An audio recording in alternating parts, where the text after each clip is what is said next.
Hello student, आज हम पढ़ेंगे electronic theory of valency. Okay, इसे हिंदी में संयोजकता का इलेक्ट्रॉनिक का सिद्धांत कह देते हैं। ठीक है, इसके बारे में पहले हम समझ लेते हैं क्या है इलेक्ट्रॉनिक थ्योरी ऑफ वैलेंसी। देखिए, कोई भी रिएक्शन होने के लिए, ठीक है, कोई भी क्रिया होने के लिए दो एलिमेंट में यानी दो तत्व जो होते हैं उनमें इलेक्ट्रॉन की शेयरिंग होना जरूरी है। यानी एक एलिमेंट इलेक्ट्रॉन को डोनेट करेगा यानी इलेक्ट्रॉन को दान करेगा और दूसरा एलिमेंट इलेक्ट्रॉन को एक्सेप्ट करेगा यानी दूसरा जो तत्व है वो इलेक्ट्रॉन को ग्रहण करेगा। ठीक है, तभी कोई भी केमिकल रिएक्शन पॉसिबल है यानी तभी कोई केमिकल रिएक्शन हो सकती है या कोई रासायनिक अभिक्रिया हो सकती है। ओके, तो उसके ही बारे में यहाँ पर डिटेल में इस थ्योरी में बताया गया है। अब इस थ्योरी के बारे में जिसने बताया उसके बारे में हम यहाँ पर पढ़ लेंगे। ठीक है, this theory was presented by Kossel and Lewis. क्या मतलब हो गया, इसमें दो साइंटिस्ट थे, कॉसेल और लुईस ने। इन्होंने 1909 में यानी 1919 में यानी 1919 में कॉसेल और लुईस नाम के दो वैज्ञानिकों ने इस थ्योरी के बारे में बताया। ठीक है, और इस थ्योरी के बारे में उन्होंने जे थॉमसन जो मॉडल है उसके बेस पर बताया। ठीक है सर, जे थॉमसन भी एक वैज्ञानिक है, साइंटिस्ट हैं, उनकी थ्योरी के बेस पर ही इस थ्योरी को बनाया गया इलेक्ट्रॉनिक थ्योरी ऑफ वैलेंसी। उन्होंने इलेक्ट्रॉन के बारे में बताया था सर जे थॉमसन ने, उस थ्योरी को ही और क्या करा गया, मॉडिफाई करा गया, उसमें कुछ करेक्शन किए गए, उसके बाद इलेक्ट्रॉनिक थ्योरी ऑफ वैलेंसी को बनाया इन दो साइंटिस्ट ने और उसके बारे में समझाया। क्या समझाया समझ लेते हैं। Explain about the valency of electron according to this theory.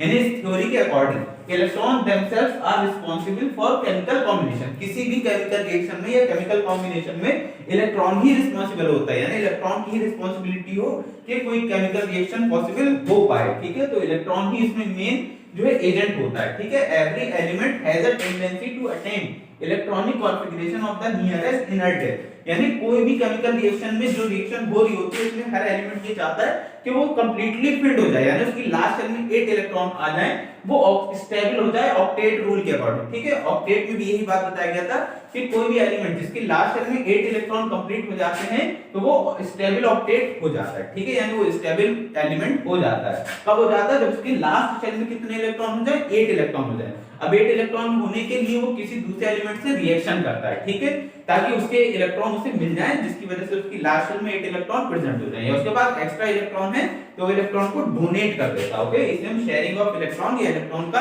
आदान प्रदान करना कह देते हैं। ओके, तो इसके बारे में फिर से समझ लेते हैं। Electronic configuration of the nearest inert gas यानी सब एलिमेंट्स आते हैं कि वो इनर्ट गैस की तरह हो जाए। इनर्ट गैस को हिंदी में आदर्श गैस भी कह देते हैं। इनर्ट गैस वो गैस होती है जिनकी लास्ट शेल में 8 इलेक्ट्रॉन प्रेजेंट होते हैं यानी ना ये किसी केमिकल कंपाउंड से या एलिमेंट से रिएक्शन करती हैं। ठीक है, ये किसी भी एलिमेंट से या किसी भी तत्व से क्रिया नहीं करते हैं। ठीक है, क्या नाम है, helium, neon, argon, krypton, xenon और रेडॉन। ठीक है, ये ऐसे एलिमेंट हैं, ये ऐसे गैसेस हैं जो किसी से रिएक्शन नहीं करती, इसलिए हम इसे इनर्ट गैस या हिंदी में आदर्श गैस कह देते हैं। ठीक है, तो जितने भी एलिमेंट्स हैं टोटल 118 एलिमेंट, तो वो सब यही चाहते हैं, उनकी टेंडेंसी ये होती है कि उनके भी लास्ट में 8 इलेक्ट्रॉन हो जाएं, वो भी इनर्ट गैस की तरह हो जाएं, जिससे वो किसी से केमिकल रिएक्शन ना करें। ठीक है, which consist 8 electron in their last shell, और सभी एलिमेंट्स चाहते हैं कि उनके लास्ट शेल में 8 इलेक्ट्रॉन प्रेजेंट हो जाएं। यही इस थ्योरी का मेन फोकस है। यानी इस थ्योरी में यही बात बताई गई थी कि किसी भी रिएक्शन में दो एलिमेंट जो रिएक्शन करते हैं उनकी टेंडेंसी ये रहती है कि उनके लास्ट शेल में 8 इलेक्ट्रॉन कंप्लीट हो जाएं, जिसकी वजह से वो भी स्टेबल हो जाएं। ठीक है, और ऑक्टेट रूल को फॉलो करें, ओबे करें। ठीक है, कोई भी एलिमेंट जब ऑक्टेट रूल को फॉलो करता है या ओबे करता है तभी कोई केमिकल रिएक्शन कंप्लीट हो पाती है। अगर हम इलेक्ट्रॉन की शेयरिंग ही नहीं करेंगे तो कोई भी नया कंपाउंड नहीं बनेगा। यानी दो एलिमेंट्स हैं, एक एलिमेंट इलेक्ट्रॉन को एक्सेप्ट कर रहा है और दूसरा एलिमेंट इलेक्ट्रॉन को डोनेट कर रहा है। अगर ये प्रोसेस ना हो तो कोई नया कंपाउंड ही नहीं बनेगा। ठीक है, कोई केमिकल रिएक्शन पॉसिबल नहीं हो पाएगी। अब हम कुछ एग्जांपल समझ लेते हैं। क्लोरीन, इसका एटॉमिक नंबर 17 होता है। ठीक है, 287, देखिए इसके लास्ट शेल में 7 इलेक्ट्रॉन है, होने कितने चाहिए, 8। यानी किसी से रिएक्शन करेगा ताकि इसे एक और इलेक्ट्रॉन मिल जाए जिससे इसकी लास्ट शेल में 8 इलेक्ट्रॉन हो जाए। ठीक है, तो हम समझ लेते हैं किससे रिएक्शन करेगा, सोडियम से, Na, इसका एटॉमिक नंबर होता है 11, 281। देखिए इसके पास एक इलेक्ट्रॉन ज्यादा है, देखिए अगर ये 1 इलेक्ट्रॉन इसे हटा लें तो इसकी लास्ट शेल में 8 इलेक्ट्रॉन है यानी ये कंप्लीटली स्टेबल है।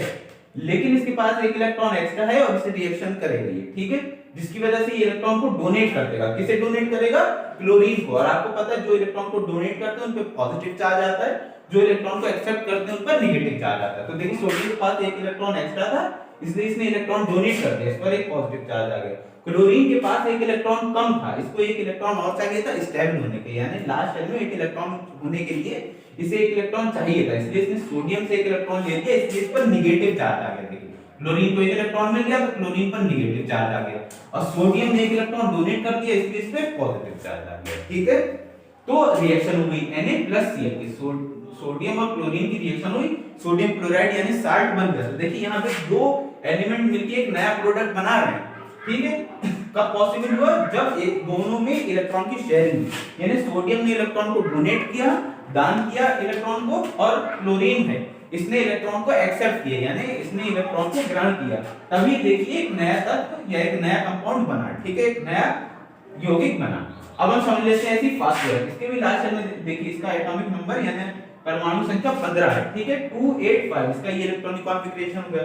इसके लास्ट में भी 5 इलेक्ट्रॉन है, यानी इसे 3 इलेक्ट्रॉन और चाहिए। अब ये किसी ऐसे एलिमेंट से रिएक्शन करेगा जिसके पास इलेक्ट्रॉन ज्यादा है, ताकि इसे 3 इलेक्ट्रॉन और मिल जाए और ये लास्ट में इसके भी 8 इलेक्ट्रॉन हो जाए और ये कंप्लीटली फिल्ड हो जाए, यानी ये भी स्टेबल एलिमेंट बन जाए या ऑक्टेट नियम का पालन करने लगे। ओके, ऐसे ही और भी जितने एलिमेंट्स हैं वो भी इसी टाइप से रिएक्शन करते हैं। यहाँ पर देखिए इनका मॉलिक्यूलर स्ट्रक्चर इस तरीके से बताया गया। सोडियम के पास 1 इलेक्ट्रॉन एक्स्ट्रा था और क्लोरीन के पास 7 थे, तो क्लोरीन ने देखिए किससे इलेक्ट्रॉन ले लिया, तो इस टाइप से स्ट्रक्चर बन गया। क्लोरीन के पास हो गए 8 इलेक्ट्रॉन। ठीक है, और सोडियम के पास 1 इलेक्ट्रॉन एक्स्ट्रा था, तो सोडियम ने क्या किया, 1 इलेक्ट्रॉन डोनेट कर दिया क्लोरीन को। ठीक है, तो सोडियम के पास कितने रह गए इलेक्ट्रॉन? 2 8 10। ठीक है, तो ये रिएक्शन इस टाइप से।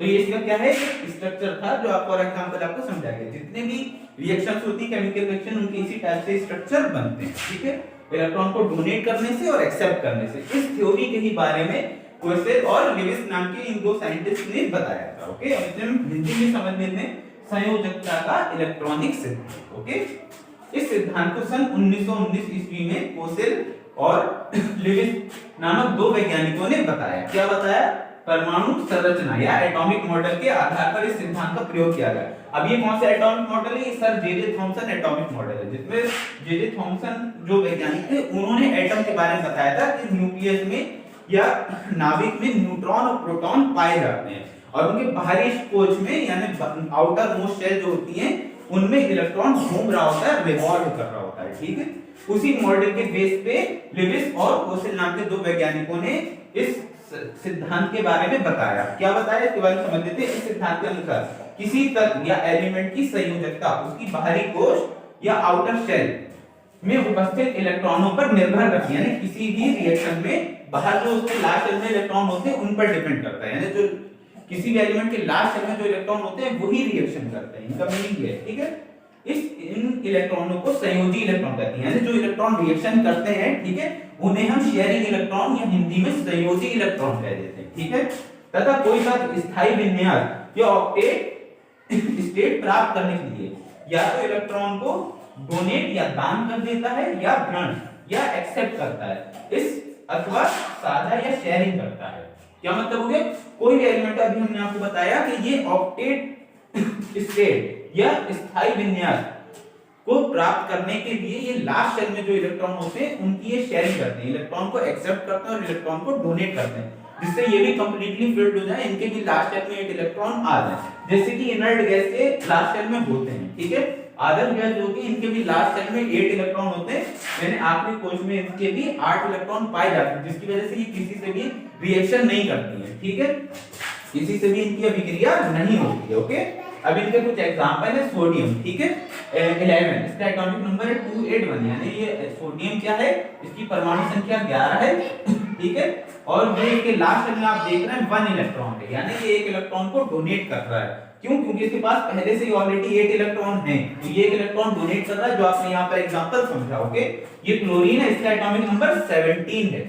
अब देखिए इसके लास्ट में 7 इलेक्ट्रॉन है, यानी इसके पास 1 इलेक्ट्रॉन कम है, इसको 1 इलेक्ट्रॉन किससे मिलेगा? सोडियम से मिलेगा। ठीक है, तो ये मिलके बन जाएंगे Na+Cl की रिएक्शन होगी इस टाइप से, और NaCl बन जाएगी, यानी ये रिएक्शन कंप्लीट हो जाएगी इस टाइप से। ओके, आई होप आपके समझ में आ गया होगा इलेक्ट्रॉनिक थ्योरी ऑफ वैलेंसी किसे कहते हैं। इसे आपने हिंदी में पढ़ा, इलेक्ट्रॉन का संयोजकता का इलेक्ट्रॉनिक सिद्धांत। ओके, आई होप अगर आपको वीडियो अच्छी लगी तो लाइक शेयर सब्सक्राइब जरूर करें। ओके।